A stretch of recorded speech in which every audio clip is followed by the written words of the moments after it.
अल्हम्दुलिल्लाहि रब्बिल आलमीन वस्सलातु वस्सलामु अला सय्यिदिल अंबिया वल मुरसलीन अम्मा बाद फ़अऊज़ु बिल्लाहि मिनश शैतानिर रजीम बिस्मिल्लाहिर रहमानिर रहीम या रब्बि लकल हम्दु कमा यंबगि लिजलालि वजहिका व अज़ीमि सुल्तानिक रब्बि इश्रह ली सदरी व यस्सिर ली अमरी वहलुल उक़दतम मिन लिसानी यफ़क़हू क़ौली रब्बि ज़िदनी इल्मा।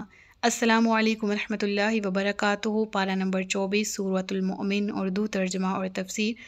गुज़िश्ता सबक में आयत नंबर 20 तक हमने पढ़ लिया। आज के सबक में आयत नंबर 21 से आगाज़ कर रहे हैं, जिसमें अल्लाह रब्बुल इज़्ज़त इरशाद फरमाता है, अवलम यसीरू फ़िल अर्दि फ़यंज़ुरू कैफ़ कान आक़िबतुल लज़ीना कानू मिन क़ब्लिहिम कानू हुम अशद्द मिनहुम क़ुव्वतन व आसारन फ़िल अर्दि फ़अख़ज़हुमुल्लाहु बिज़ुनूबिहिम वमा कान लहुम मिनल्लाहि मिन वाक़। तो क्या उन्होंने ज़मीन में सफ़र न किया तो देखते कि इनसे पहले लोगों का कैसा अंजाम हुआ। वो पहले लोग क़ुव्वत और ज़मीन में छोड़ी हुई निशानियों के एतबार से इनसे बढ़कर थे, तो अल्लाह ने इन्हें इनके गुनाहों के सबब पकड़ लिया और इनके लिए अल्लाह से कोई बचाने वाला न था। यानी इस आयत में उनकी इस गलत फहमी को दूर किया जा रहा है जो उन्होंने अपने दिलों में पाल रखी थी। क़ुव्वत औलाद और ज़्यादा माल ये अकड़ने के लिए काफ़ी था, ये दुनियावी ज़िंदगी गुजारने के लिए काफ़ी था। तो ये बताया जा रहा है कि तुमसे पहले दुनिया में जो लोग आए, जिन्हें ये जाहो जलालत, ये दौलत और सरवत मुयस्सर आई, उन लोगों को तुम नहीं देखते अपने सामने। और ऐसा नहीं है कि वो क़ुव्वत और दौलत में तुम्हारे मिसल थे, तुमसे ज़्यादा ताकतवर थे, तुम तो उसके 1/10वें हिस्से को भी नहीं पहुंच सकते। कानू हुम अशद्द मिन्हुम क़ुव्वतन व आसारन फ़िल अर्द। आसार किसे कहते हैं? आसार असर की जमा है ना, और असर के मायने हमने पढ़ रखे हैं सूरह यासीन की तफसीलात में कि एक शख्स जो कि बज़ाते ख़ुद तो है ही, लेकिन उसके बाद के रिसोर्सेज भी काफ़ी हों। वैसे तो निशाने कदम को कहा जाता है, पीछे चलने को कहा जाता है, लेकिन मायने क्या है यहाँ पर? इस बात को यूँ समझ लें कि एक शख्स कहे कि मेरे पास इतनी मालो दौलत है कि मैं तो आराम से बैठ के सारी ज़िंदगी खा सकता हूँ, लेकिन मेरी 7 नस्लें भी खाएंगी। मेरे पास इतने रिसोर्सेज सेव हैं। तो अल्लाह फरमाता है कुफ़ार को कि और आज के दौर के हर उस शख्स को भी जो मुनकिरीन खुदा है कि तुम किस चीज़ पर अकड़ है? टेक्नोलॉजी पे, साइंस पे, ज़्यादा जान लेने पर, ज़्यादा मालदार होने पर, ज़्यादा अच्छे और कवी मजबूत महल्लात मकानात बनाने पर। क्या तुम नहीं देखते उनके बनाए हुए फलक बोस महल्लात, पहाड़ की मानिंद मुस्तहकम किले, वो मजबूत कले, उनके बसाए हुए शहर, उनके लगाए हुए बागात के निशानात आज भी मौजूद हैं। तुम देखो उनकी अज़मत और शौकत कि जिसमें वो मुब्तला थे, लेकिन आज वो बोसीदा मकानात, बोसीदा महल उनकी तमाम तर दास्तान पढ़ के सुना रहे हैं। वो गवाही दे रहे हैं कि जब तुम अपने तजारती कारवां लेकर उन जगहों से गुज़रते हो, कौमे समूद के जो पहाड़ हैं वो अहले मक्का के तजारती सफ़र के दरमियान आते थे और उनका कसरत से वहाँ से गुज़रना होता था। इसके अलावा और भी ऐसी कौमें थीं कि जिनके आसार वहाँ मौजूद थे। आसार क्या मुराद क्या है कि ऐसे रिसोर्सेज, ऐसे निशानात कह लें आप कि वो ख़ुद तो चले गए लेकिन उन्होंने आसार अपने पीछे छोड़ दिए। कुछ ऐसे हैं जो ऐसी बस्तियाँ हैं जो कि जड़ से ही मिट चुकी हैं, जिनके आसार भी मौजूद नहीं हैं। तो क्या तुम देखते नहीं हो जब तुम आते जाते मुख्तलिफ़ ममालिक में सफ़र करते हुए, तुमने कभी उनके उजड़े हुए महलों को, कलों को और बस्तियों के खंडरात को नहीं देखा? तुम जानते हो कि इन्हें क्यों तबाह व बर्बाद कर दिया गया? उन्होंने भी यही रविश इख्तियार की थी जो तुम इख्तियार किए हुए। उन्होंने भी अपने नबियों की दावत को जुटलाया था। वो भी फिस्क व फजूर और बेराह रवी के खूगर हुए थे, जिसका नतीजा ये हुआ कि अल्लाह ताला का गज़ब उन पर भड़का और इन्हें खाके स्याह बना कर रख दिया। उस वक्त इन्हें बचाने के लिए कोई सामने नहीं आया था। और याद रखो, अगर तुमने भी इसी रविश को इख्तियार किए रखा, तर्क ना किया, तो तुम्हारा भी वही अंजाम होगा और उस वक्त तुम्हें तुम्हारा कोई लात, उज़्ज़ा, मनात, हिबल, ये बड़े बड़े बुत नहीं बचा सकेंगे। फ़अख़ज़हुमुल्लाहु बिज़ुनूबिहिम, अल्लाह ने उनके गुनाहों के सबब उन्हें पकड़ा था, उन्हें कोई बचाने वाला नहीं आया। ये गिरफ्त इसलिए हुई कि इनके पास इनके रसूल वाज़े निशानियाँ लेकर आए, फिर भी उन्होंने कुफ़र किया, तो अल्लाह ने इन्हें पकड़ लिया। और अल्लाह, बेशक अल्लाह क़ुव्वत वाला, सख्त अज़ाब देने वाला है। फिर ज़िक्र होता है हज़रत मूसा अलैहिस्सलातु वस्सलाम की कौम का। और यहाँ उस वाक़े का ज़िक्र है कि फ़िरौन किस शशोपंज में और कशमकश में मुब्तला था हज़रत मूसा से रेलिवेंट। यहाँ मूसा और फ़िरौन का वाक़या तो ज़िक्र है, लेकिन ज़रा हट के। हामान और क़ारून, इनमें से तो एक का ताल्लुक़ भी बनी इसराइल से था, और अपने ओहदों के मिलने की वजह से, फ़िरौन का कुर्ब मिलने की वजह से, कसरत दौलत की वजह से वो अपने असल एम को भूल चुका था कि हमने इस ज़ालिम बादशाह से निजात पानी, बल्कि उसके साथ मिल के उसने रियाया पर जुल्म सितम किए थे। तो किस तरह बाइसे अताब हुए ये तीनों, जिसका ज़िक्र यहाँ मौजूद है। हामान का ज़िक्र भी कुरान में मौजूद है, क़ारून का भी, फ़िरौन का भी। अल्लाह फरमाता है कि उन्होंने मूसा के तबलीग के जवाब में क्या कहा, ये तो खुला जादू है, ये तो बड़ा झूठा है। फिर जब वो इनके पास हमारी तरफ से हक लाया तो उन्होंने कहा, इसके साथ ईमान लाने वालों के बेटों को कत्ल कर दो और इनकी औरतों को ज़िंदा रखो। यहाँ पर एक बहुत अहमियत, यहाँ मैंने एक तफसीर में बहुत ही ज़्यादा एक नई कह लें कि जो बात अब तक हमने नहीं पढ़ी, अब तक की तफसीर में, इस लिहाज से भी। और दूसरा ये कि हम पढ़ते आ रहे हैं ना कि जब फ़िरौन ने ख्वाब देखा, ये रामसीस दोम था फ़िरौन, जिसने ख्वाब देखा था कि एक सितारा तुलू हो रहा है, तो किसी ने उसको, फिर वो बहुत लंबी स्टोरी है कि इल्म नजूम के माहिर हज़रात ने कहा बनी इसराइल में एक लड़का पैदा होगा जो तेरी ये जाहो जलालत के लिए बाइसे ज़वाल होगा। तो फ़िरौन ने हुक्म दिया कि बेटों को सबको कत्ल कर दो। तो ये दौर वो था जब हज़रत मूसा अलैहिस्सलातु वस्सलाम ने ऐलान नबूवत किया था, जिसका ज़िक्र अब हम पढ़ रहे हैं। ऐलान नबूवत किया था, और मुफस्सिरीन फरमाते हैं कि यहाँ पर फ़िरौन का एक बेटा, जो कि ज़ाहिर सी बात है बाप के बाद वो दूसरा बादशाह बना, और वो भी फ़िरौन था। और फ़िरौन जो असल था रामसीस दोम, उसने अपने तमाम तर इख्तियारात इसको दे रखे थे, इस फ़िरौन को। और इस फ़िरौन का नाम क्या था? इस फ़िरौन का नाम था मिनफ़ताह।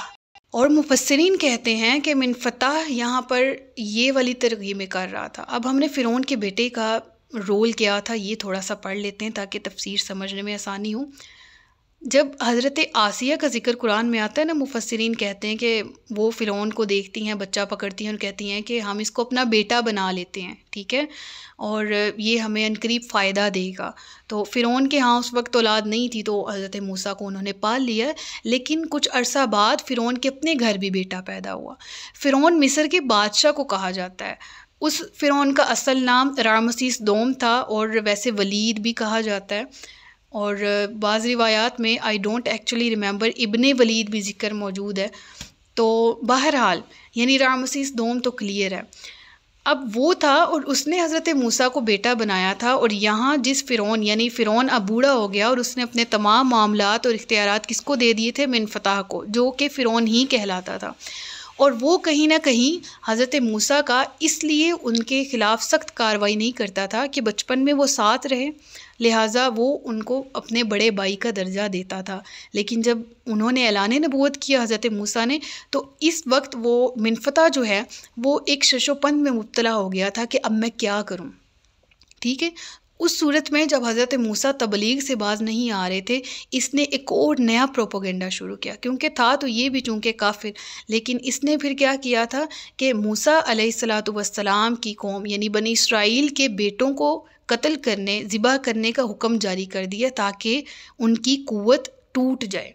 ठीक है, ये मैं एक तफसीर के मुताबिक आपको हिस्ट्री बता रही हूँ, वरना तफसीर की कुतुब में फ़िरौन और मूसा का क्लियरली ज़िक्र है कि फ़िरौन ने दोबारा से हुक्म दिया था, और वो हुक्म ये दिया था कि अब बनी इसराइल की ताकत टूटे, और मूसा के साथ जो साथी हैं जो कि इसकी क़यादत में हमसे अलग वतन का या आज़ादी का मुतालबा कर रहे हैं, तो हम इनकी ताकत को यूँ तोड़ते हैं। ठीक है, दोनों राय हैं। ठीक है, एक रामसीस सानी जो असल फ़िरौन जिसका ज़िक्र है कि जिसने जो मूसा अलैहिस्सलातु वस्सलाम की परवरिश की थी, ठीक है, ये, और दूसरा मिनफ़ताह, इन दोनों को फ़िरौन क्योंकि ये मिस्र के बादशाह थे कहलाते थे। बाज़ मुफस्सिरीन ने मिनफ़ताह का ज़िक्र किया और बाज़ ने कहा है कि रामसीस ही था। ठीक है, बहरहाल इन्होंने दोबारा हुक्म जारी किया था कि उक़्तुलू अबना अल्लज़ीना आमनू माअहू व यस्तहयू निसाअहुम। देखिए यहाँ क्लियरली ज़िक्र है कि उन ईमान वाले लोगों को यानी बेटों को कत्ल कर दो जो इसके साथ हैं, यानी जो मूसा का साथ दे रहे हैं उसकी टीम के मेंबरान को इनका कत्ले सरे आम करो, ताकि मूसा अलैहिस्सलातु वस्सलाम अपने इरादे से बाज आ जाएं। ठीक है, ताकि मूसा अपने इरादे से बाज आ जाए, या उसकी कुव्वत टूट जाए, जब उसके साथ खड़े हुए लोग ही नहीं होंगे तो ये कैसे हमसे आज़ादी हासिल कर सकते हैं। और याद रहे कि बनी इसराइल ग़ुलाम कब हुए थे, कि जब शाम से, कनान से आप मिस्र की तरफ गए थे हज़रत यूसुफ़ अलैहिस्सलातु वस्सलाम के दौर में, तो तकरीबन 100 साल तक इन्होंने वहाँ पर हुक्मरानी ही की। लेकिन हज़रत यूसुफ़ अलैहिस्सलातु वस्सलाम की वफ़ात के बाद जो मिस्र के जो नए आने वाले बादशाह थे, उन्होंने इस चीज़ को अपने दिल में, इस खौफ को, इस डर को पाला। और वो क्या था कि इस तरह तो ये बनी इसराइल के लोग हम पर हुक्मरानी करेंगे, तो रैदर देन ये कि ये हम पर हुक्मरानी करें, हम इन पर मुसल्लत हो जाते हैं। तो ये ग़ुलामी तब से ही मुसल्लत चली आ रही थी कि जो नस्ल दर नस्ल इस तरह से इनमें मुंतकिल हुई कि हज़रत मूसा अलैहिस्सलातु वस्सलाम का दौर वो दौर था जब बनी इसराइल बदतरीन ग़ुलामी का शिकार थे। ये वही बनी इसराइल नस्ल थे जिसको हज़रत याकूब के 12 बेटों से निस्बत है, और हज़रत याकूब अपने बेटों के साथ हज़रत यूसुफ़ के साथ आ गए थे, और ये 12 भाई जो हैं वहाँ पर क़याम पज़ीर हुए थे। तो लेटर ऑन जब इनकी वफ़ात हुई है भाइयों की, तो आगे आने वाली नस्लें यहाँ से ग़ुलामी का शिकार हुई, क्योंकि ये अव्वली तौर पर जो मिस्र है उसके बादशाह नहीं थे, बाद में बनाए गए हैं। लिहाजा उधर के लोगों के अंदर एक तरह का, यानी उधर के कह लें कि जो पहले से बादशाह बनते आ रहे थे, उनके अंदर एक तरह की नफ़रत और अताप तो था। और वो ये अताप था कि हमने इसको इस नस्ल को अपने पर हुक्मरानी नहीं करने देनी, बल्कि ये तो ग़ुलाम नस्ल है, हम इन पर हुक्मरानी करेंगे। और ये दौर बदतरीन दौर था हज़रत मूसा का, कि जब आप नबी बनाए गए और बनी इसराइल बदतरीन मज़लूमियत, महकूमियत और ग़ुलामी की ज़िंदगी बसर कर रहे थे। और इसी ग़ुलामी से निजात देने के लिए मूसा अलैहिस्सलातु वस्सलाम ने उनको दोबारा से खालिसतन तौहीद की दावत दी, जो कि एक अरसा दराज से उनके अंदर घुटमट हो गई थी। शुरू में तो वो ईमान वाले ही थे, हमने पढ़ा है सूरह यूसुफ़ में, सब ने अल्लाह के हुज़ूर सजदा किया, हज़रत यूसुफ़ को सजदा ताज़ीमी किया, उनके भाइयों ने तौबा की, उनकी तौबा की कबूलियत का ज़िक्र भी कुरान में है। तो वो उस वक़्त तौहीद पर ही थे, लेकिन आइंदा आने वाली नस्लों के अंदर तौहीद का कॉन्सेप्ट खलत मलत हो चुका था। और फिर हज़रत मूसा उसी कॉन्सेप्ट को क्लियर करने के लिए तशरीफ़ लाए, और फिर ये वही बनी इसराइल थे जो इस कदर हट दरम हो गए थे इस दौर में कि बदतरीन ग़ुलामी की ज़िंदगी बसर करना कबूल कर ली। ना सिर्फ ये कि जब आगे चल के मैदान तह में, उन्हें मैदान तीह में हुक्म होता है कि आप उस कौम अमालका से जिहाद करें, क्योंकि आपको फ़िरौन से तो निजात मिल गई है, वो मिस्र में पीछे छोड़ के आ चुके थे। ठीक है, दरियाए नील अबूर करके, बहर कलज़म अबूर करके जब आप वहाँ से निकल आए हैं, तो जो उयून मूसा है वो जगह सारी मैदान तीह वादी सीना कहलाती, वहाँ 40 साल तक भटकते रहे। इसका ज़िक्र हम सूरह बकरा पहले पारे में पढ़ के आ चुके हैं। हुक्म होता है आगे आप जो कौम अमालका है उससे जिहाद करें, तो कहते हैं कि हम क्यों, हम तो वापस चलते हैं, हमें तो मिस्री कबूल है। यानी इस कदर ग़ुलामी की ज़िंदगी उनके अंदर रच बस गई थी कि जब मैदान तह में वहाँ आके भटके अपने ही गुनाहों के वबाल की वजह से, और क्या जिहाद से इनकार किया, अल्लाह ने कहा यहीं भटकते रहो। तो फिर कहते थे मूसा क्या हमें इस ज़िंदगी के लिए वहाँ से निकाल के लाया। तो ये सारी बातें हम तफसीर में पढ़ के आ चुके हैं, जो मैं आपको यहाँ समराइज़ फॉर्म में बता रही हूँ। बहरहाल उन्होंने, हज़रत मूसा वापस पॉइंट की तरफ आते हैं, उनकी ताकत को ख़त्म करने के लिए दोबारा हुक्म क्या दिया, क़ालू उक़्तुलू अबना अल्लज़ीना आमनू। उन्होंने कहा कि वो बेटों को जो कि ईमान वाले हैं, मूसा के साथ वाले हैं, उनको कत्ल कर दो। वस्तहयू निसाअहुम, इनकी औरतें और बच्चियाँ बचा के रखो। वमा कैदुल काफिरीना इल्ला फ़ी दुलाल, और काफिरों का मकर तो नहीं था मगर गुमराही में, यानी इन्होंने जो मकर फ़रेब किया ये तो सरासर गुमराही का बाइस था।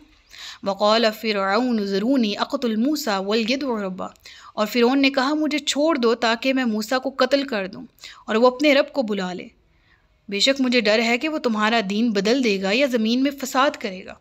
यानी उसने क्या कहा, उसने दो खदशात का इज़हार, मुझे छोड़ दो से क्या मुराद है, ये नहीं कि उसको किसी ने पकड़ के रखा था, यानी ए अहलियान मुमलिकत तुम मुझे कुछ ना कहो, यानी मुझे रोको मत, यहाँ पर ये मायनी मुराद है कि अब ना मुझे कोई रोके। अब तक जो मैं देखता आ रहा था कि मूसा को रिलैक्सेशन दी हुई थी, शायद के बाज आ जाए, अब तो मैं इसको कत्ल कर ही दूँगा। और क्यों कत्ल कर दूँगा, दो शुबहात, अयुबद्दिला दीनकुम, कि ये दीन बदल देगा, और अयुज़हिरा फिल अर्ज़, या हमारी ज़मीन में फ़साद पहुँचाएगा। और वो फ़साद भला किसे कह रहे थे कि ये जो हमारे ग़ुलाम हैं इनको ये मुश्तइल करेगा, हमारे ग़ुलामों को हमारे ख़िलाफ़ खड़ा करेगा और ये चाहेगा कि ये ग़ुलामी की ज़िंदगी छोड़ दें।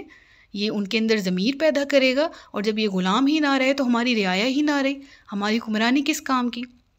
तो उसने ये 2 ख़दशात का इजहार किया। वक़ाल मूसा इन्नी उस्तु बिरब्बी व रब्बिकुम मिन कुल्लि मुतकब्बिरिन ला युमिनु बियौमिल हिसाब। तो मूसा अलैहिस्सलातु वस्सलाम का आगे से क्या जवाब आया, जो कि हर नबी की शान हुआ करता है कि इस कदर सुएर किस्म के हालात चल रहे हैं, और वक़्त का बादशाह और वक़्त की ताकतवर तरीन रियाया, और मूसा की टीम में कौन है, ग़ुलाम हैं, मज़लूमीन हैं, जिनके अंदर कहीं ना कहीं डर पनप रहा है, खौफ के बादल उनके सरों पर छाए हुए हैं, और वो फ़िरौन से डरने वाली कौम थे।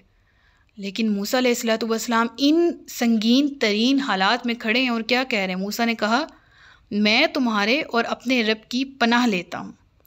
कितने प्यारे अल्फाज हैं, मैं अपने रब की पनाह में आता हूँ। फरमा देते, तुम्हारा रब यानी तुम कहते हो आना रब्बुकुमुल आला, अरे वो तो तुम्हारा भी परवरदिगार है।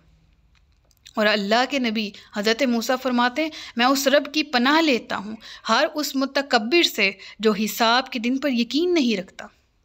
यानी अल्लाह तबारिक व तआला की पनाह में आ गए। अल्लाह के नबी ने दुआ ये की और अल्लाह तबारिक व तआला के हुजूर अपने तवक्कुल का ये इजहार किया कि तुम लोग मेरा कुछ नहीं बिगाड़ सकते, मेरे साथ तो मेरा परवरदिगार है, और वो मुझे हर उस मुतकब्बिर से बचाएगा, उसके शर से बचाएगा जो आखिरत पर यकीन नहीं रखने वाला।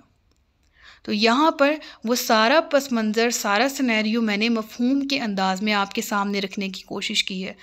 और अगला रुकू जो है ये भी इसी वाक़े से रेलिवेंट है। इंशाअल्लाह अगले रुकू में इस वाक़े को कंटिन्यू करेंगे। अब तक कोई बात तारीख़ी एतबार से समझ नहीं आई तो मुझसे पूछ लीजिएगा। सदक़ल्लाहुल अलीयुल अज़ीम व सदक़ रसूलुहुन नबीयुल करीम। सच फरमाया अल्लाह ने जो अज़मत वाला है। अपना बहुत सा ख्याल रखिएगा, मुझे दुआ में याद रखिएगा। ताजदार ख़त्म नबूवत ज़िंदाबाद, पाकिस्तान पाइंदाबाद। अस्सलामु अलैकुम व रहमतुल्लाहि व बरकातहू।